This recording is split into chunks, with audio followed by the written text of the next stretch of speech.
Hello students, today we will discuss about the factors affecting resistance of a conductor. Factors affecting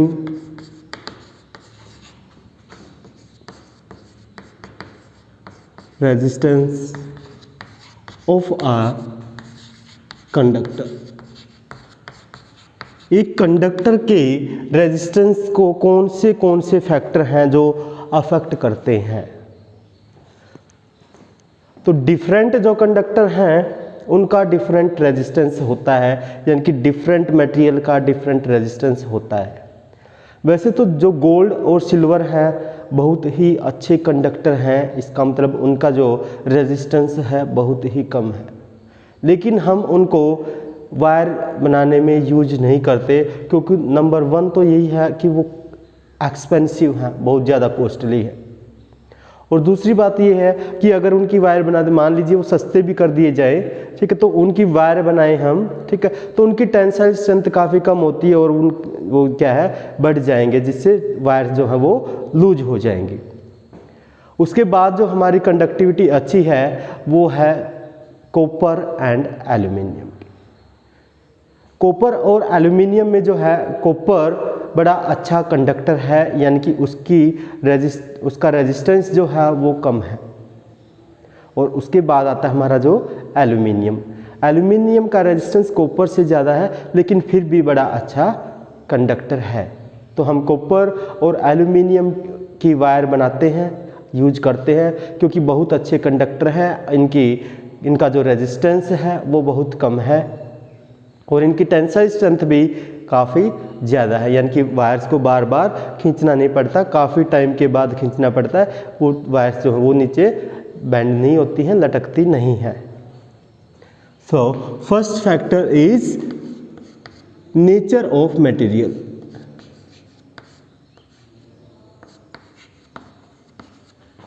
nature of material. Different materials have different resistance. Gold, silver, copper, aluminium, they have less resistance. But gold and silver have less resistance, but their tensile strength is not good. So they cannot be used for making wires, and they are expensive too. But copper and aluminium are the options, so we choose the options because they have high tensile strength and low resistance. Number 2, length of the wire. Length of the wire और से conductor. जितनी ज़्यादा length हो जाएगी conductor की उतना ज़्यादा resistance हो जाएगा। मान लीजिए इतनी सी वायर है, उसका कुछ रेजिस्टेंस होगा, फिर इतनी और ऐड कर दी डबल हो गया, फिर इतनी और ऐड कर दी और रेजिस्टेंस और ऐड कर दी तो और इस तरीके से अगर हम देखें तो जितनी ज़्यादा, मान लीजिए इतनी लेंथ में कोई भी रेजिस्टेंस है और इतनी लेंथ कर दिया तो उससे डबल साइज़ की वायर ली उसी मटेरियल की तो इसका रेजिस्टेंस भी डबल कह सकते हैं। फिर इससे डबल ली तो फिर और ज़्यादा रेजिस्टेंस होगा, यानी कि जितनी लेंथ बढ़ती जाएगी उतना ज़्यादा रेजिस्टेंस बढ़ता जाएगा। इसका मतलब हम यहाँ से कह सकते हैं जो रेजिस्टेंस है वो डायरेक्टली प्रोपोर्शनल है length of the conductor. Resistance is directly proportional to the length of conductor. Number 3, अगर लेंथ बढ़ेगी तो रेजिस्टेंस भी बढ़ेगा। Next, area of cross section और से thickness. This is the area of cross section, means thickness, इसकी cross section का area. और से another example, this is the area of cross section means thickness, इसकी थिकनेस क्या है ये फाइंड आउट करना है, ठीक है। तो वायर जितनी मोटी होती है उसका रेजिस्टेंस उतना ही कम होता है और वायर जितनी पतली होगी, मान लीजिए एक वायर ये है हमारे पास, एक ये है, ठीक है, तो इसका एरिया ऑफ क्रॉस सेक्शन यानी कि थिकनेस जो है वो क्या है ज़्यादा है और इसकी जो देख रहे हैं हम एरिया ऑफ क्रॉस सेक्शन ये क्या है कम है। तो जिसका एरिया ऑफ क्रॉस सेक्शन ज़्यादा होगा उसका रेजिस्टेंस उतना ही कम होगा, उसमें से उतना ही ज़्यादा करंट फ्लो हो जाएगा। और जिसका रेजिस्टेंस ज़्यादा होगा उसमें से उतना ही कम करंट फ्लो होगा। हम यहाँ पर देख रहे हैं इसका एरिया ऑफ क्रॉस सेक्शन क्या है, काफ़ी कम है। एरिया ऑफ क्रॉस सेक्शन कम होगा तो रेजिस्टेंस ज़्यादा होगा, रेजिस्टेंस ज़्यादा होगा तो करंट कम फ्लो करेगा। So next is thickness. Thickness और area of cross section. Resistance कैसे डिपेंड करता है इस पे? अगर थिकनेस बढ़ जाए तो क्या होगा, रेजिस्टेंस कम, और अगर थिकनेस कम हो जाए तो रेजिस्टेंस ज़्यादा। इसका मतलब हमारा जो रेजिस्टेंस है वो एरिया ऑफ क्रॉस सेक्शन के इनवर्सली प्रोपोर्शनल है। Next point, temperature.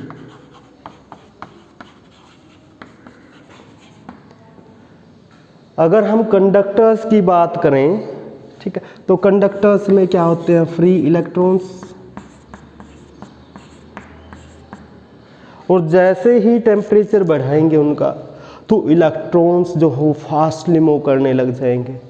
जितना ज़्यादा मोशन होगा उतने ज़्यादा कोलाइड करेंगे आपस में, और जितने ज़्यादा कोलाइड करेंगे यानी कि नेट मोमेंट यानी कि नेट उनका जो मोशन है वो कम हो जाएगा, कंडक्टर को क्रॉस नहीं कर पाएंगे, यानी कि करंट उतना ही कम फ्लो होता चला जाएगा।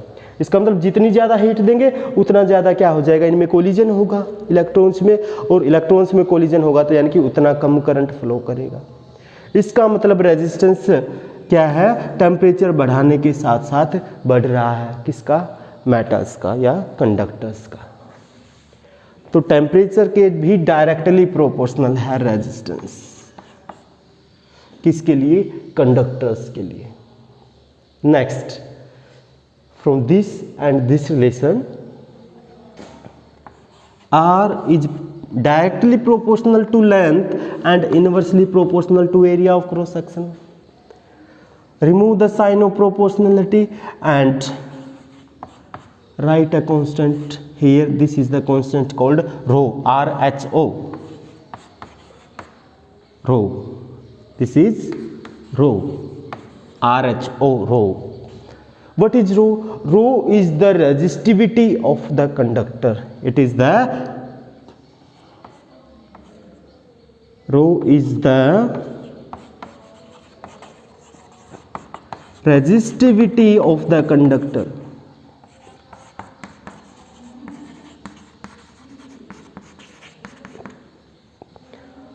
Find the formula of resistivity and its SI unit. Okay. Formula. Take resistivity here and this on the another side. It will be RA by L. This will be resistivity. Resistivity here and this on the another side. So resistivity will be RA by L. RA by L. This is the formula for resistivity. Now find the SI unit of resistivity. Okay. SI unit.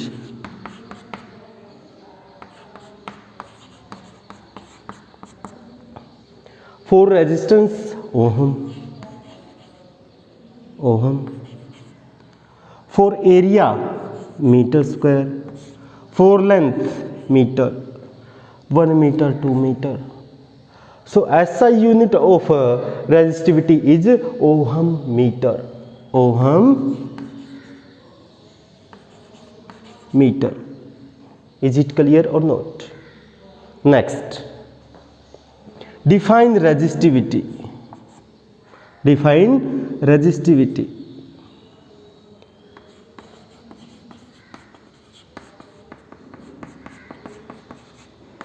Resistivity की definition कहाँ से आ जाएगी, यहाँ से आ जाएगी, बढ़ाई जी। Here is the formula, resistive equals to RA by L. This is the formula. If we write area 1 and length is also 1 meter, area is 1 meter square and length is 1 meter, then this will be this. Resistivity will be equals to R when area equals to 1 meter square and length equals to 1 meter. ये clear? Is it clear? Resistivity will be resistance. Resistivity will be equal to the resistance when area of cross section is 1 meter square and length is 1 meter. So from here we can define the resistivity. Resistivity is the resistance of a conductor having 1 meter square area and length 1 meter. Here is the conductor. Its length is 1 meter and area of cross section is 1 meter square. This area of cross section 1 meter square. From here we can define the resistivity. If the conductor has 1 meter length and the 1 meter square area, then its resistance is called resistivity. So what is resistivity? It is the resistance of a conductor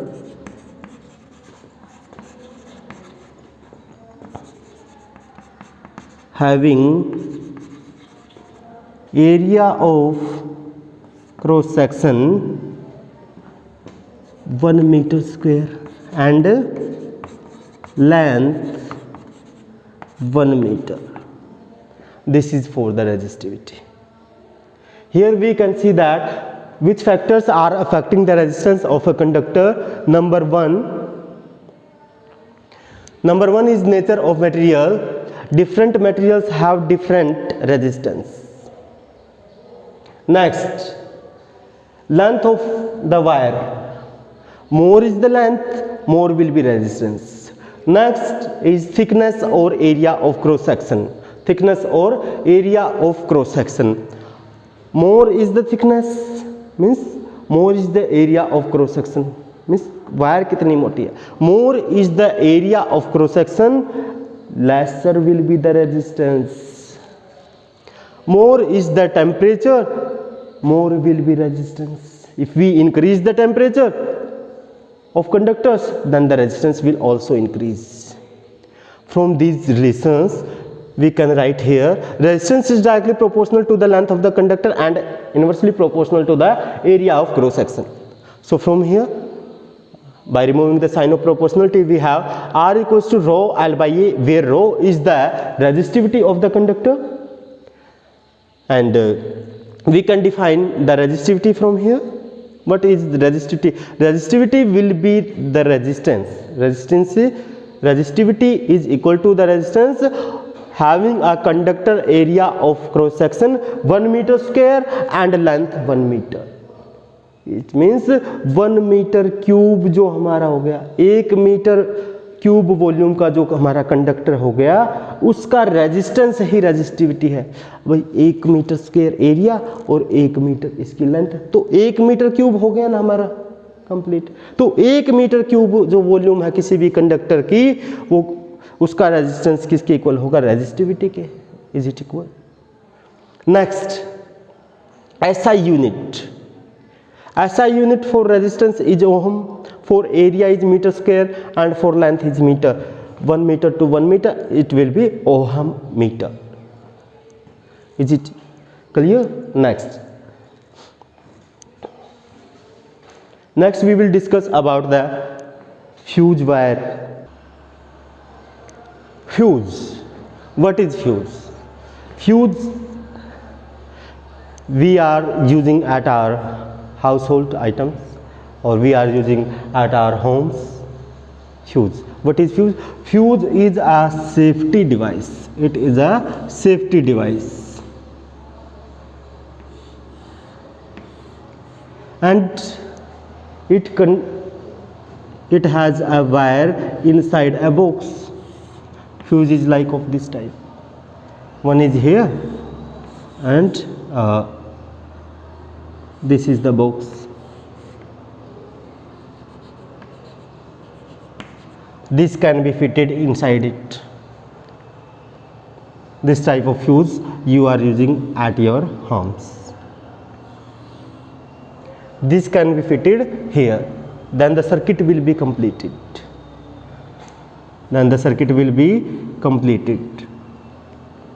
तो हमारा जो fuse है ये किस काम आता है? ऐसा फ्यूज़ सभी ने देखा हुआ है, इसको इसके अंदर ऐसे लगा देते हैं और जब भी हमें हमारा सर्किट इनकम्प्लीट करना हो, यानी कि हाउस होल्ड में जो लाइट है उसकी सप्लाई कट करनी हो, तो इसको यहाँ से निकाल देंगे। जैसे सप्लाई फिर से स्टार्ट करनी है, इसको यहाँ से इसके अंदर लगा देते हैं। ये फ्यूज़ ही तो है, घरों में यूज करते हो आप। तो फ्यूज़ क्या है? It is a safety device. It is a safety device. क्या सेफ्टी करता है ये? हमने कह दिया सेफ्टी डिवाइस है, लेकिन क्या सेफ्टी करता है? इसकी जो वायर है वो ज़्यादा रेजिस्टेंस की रखी जाती है। फ्यूज़ की जो वायर है उसका रेजिस्टेंस कैसा होता है? High resistance. हाई रेजिस्टेंस होने से क्या होगा? जैसे ही लाइट ज़्यादा आएगी, क्योंकि हमने पढ़ा हुआ है heating effect H equals to क्या आया था हमारा? I²RT। अगर करंट ज़्यादा हो जाएगा, ठीक है, अगर करंट ज़्यादा हो जाएगा तो हीट ज़्यादा नहीं होगी। इसका तो रेजिस्टेंस पहले ही ज़्यादा है, रेजिस्टेंस तो पहले ही हम ज़्यादा रखते हैं, और करंट और ज़्यादा आ गया आगे से तो क्या होगा? हीट ज़्यादा हो जाएगी, और हीट ज़्यादा होने से क्या हो जाता है? ये मेल्ट हो जाता है, और ये मेल्ट हो जाएगा तो इसका मतलब कनेक्शन कट नहीं हो जाएगा, हमारा सर्किट ब्रोकन हो जाएगा और हमारे हाउस होल्ड की जो इलेक्ट्रिक सप्लाई है वो कट हो जाएगी। Is it clear? तो हमारा जो इलेक्ट्रिक फ्यूज है उसका रेजिस्टेंस हाई होता है। हाई रेजिस्टेंस होने का क्या फ़ायदा है? कि वो हीट जल्दी होगा जैसे ही करंट उसके अंदर ज़्यादा आएगा। जितना ज़्यादा करंट आएगा उतना ज़्यादा हीट हो जाएगी। इसका मतलब अगर हमारे हाउस होल्ड में ज़्यादा इलेक्ट्रिसिटी आ जाएगी तो ये हीट हो जाएगा, या फिर ज़्यादा लोड हो जाए, हमारे जो हाउस होल्ड आइटम्स हैं उनका लोड ज़्यादा हो जाएगा तो क्या हो जाएगा? ये मेल्ट हो जाएगा। सीधी सी बात है। It is a safety device which protects the household items, which protects the household electric items from the high value current, high value of current. अगर करंट ज़्यादा आ जाता है तो क्या हो जाता है? ये मेल्ट हो जाएगा, और ये मेल्ट हो जाएगा तो सर्किट ब्रोकन, और सर्किट ब्रोकन मतलब हाउस होल्ड की सप्लाई बंद, और सप्लाई बंद तो यानी कि हमारे जो हाउस होल्ड आइटम्स हैं वो बच जाएंगे, उन तक करंट जा ही नहीं पाएगा। सीधी सी बात। अब ये फ्यूज जो वायर है ये किसके होते हैं? Fuse wire is, it has fuse wire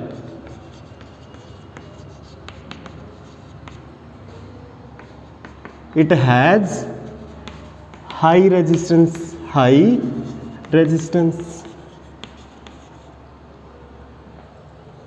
resistance होगा जिसके कारण क्या होगा? ये मेल्ट हो जाएगा, ज़्यादा इलेक्ट्रिसिटी आएगी। किसका बना हुआ होता है? It is made of alloys. Alloys के ही होते हैं, प्योर मेटल्स के नहीं होते हैं कभी। ठीक, मोस्टली क्या मिलता है हमें जो फ्यूज वायर है? लेड एंड जिंक का एलॉय। ठीक है, लेड एंड जिंक का एलॉय यूज किया जाता है यहाँ पर। इन दोनों के मिक्सर से जो हमारा एलॉय बनता है वो यूज किया जाता है फ्यूज वायर के लिए। फिर ऐसे ही चीज़ें यानी कि इलेक्ट्रिक इफेक्ट, जो हीटिंग इफेक्ट है यानी कि हाई रेजिस्टेंस के वायर और कहाँ यूज होती हैं? और electric heater,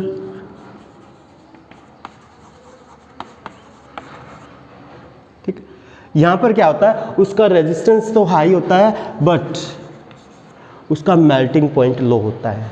high resistance and low melting point, क्योंकि हम देख रहे थे वो मेल्ट हो गया था जैसे ही ज़्यादा करंट की सप्लाई हुई थी। लेकिन जो इलेक्ट्रिक हीटर है या इलेक्ट्रिक बल्ब है, हम देखते हैं वो भी ग्लो करते हैं, बिल्कुल ऐसा लगता है जैसे जल रहे हैं। ऐसा क्यों हुआ? और हीट भी दे रहे हैं वो, तो हीट दे रहे हैं, ग्लो कर रहे हैं, इसका मतलब क्या है? वहाँ पर हीटिंग इफेक्ट ही तो है। वो रेजिस्टेंस बहुत ज़्यादा होगा जिसके कारण क्या हुआ? वो ग्लो करने लग गया, बहुत ज़्यादा हीट हो गया। भाई किसी भी वायर का रेजिस्टेंस अगर ज़्यादा होगा तो यहाँ से करंट फ्लो कराया हमने, रेजिस्टेंस उस वायर का बहुत ज़्यादा है। अगर रेजिस्टेंस ज़्यादा है और करंट फ्लो कराएंगे तो हीट ज़्यादा हो जाएगी, तो वो वायर हीट हो जाएगी ज़्यादा और ग्लो करने लग जाएगी, चमकने लग जाएगी। ऐसा ही तो होता है हमारे इलेक्ट्रिक बल्ब में और इलेक्ट्रिक हीटर में। तो इलेक्ट्रिक बल्ब और इलेक्ट्रिक हीटर भी किस, यानी कि क्या होता है, इनमें जो वायर होती है वो कैसी होती है? High resistance. कैसा होता है इसमें वायर का? हाई रेजिस्टेंस होता है, लेकिन मेल्टिंग पॉइंट इसका लो नहीं होता, क्योंकि हीटर और इलेक्ट्रिक बल्ब है वो ज़्यादा लाइट में ही तो चलते हैं। तो वहाँ पर क्या है? उनका हाई रेजिस्टेंस और मेल्टिंग पॉइंट भी हाई रखा जाता है एलॉयज़ का। Is it clear? So this was the last lecture of this chapter. Next we will do the questions from this chapter. Thank you and watch the next video.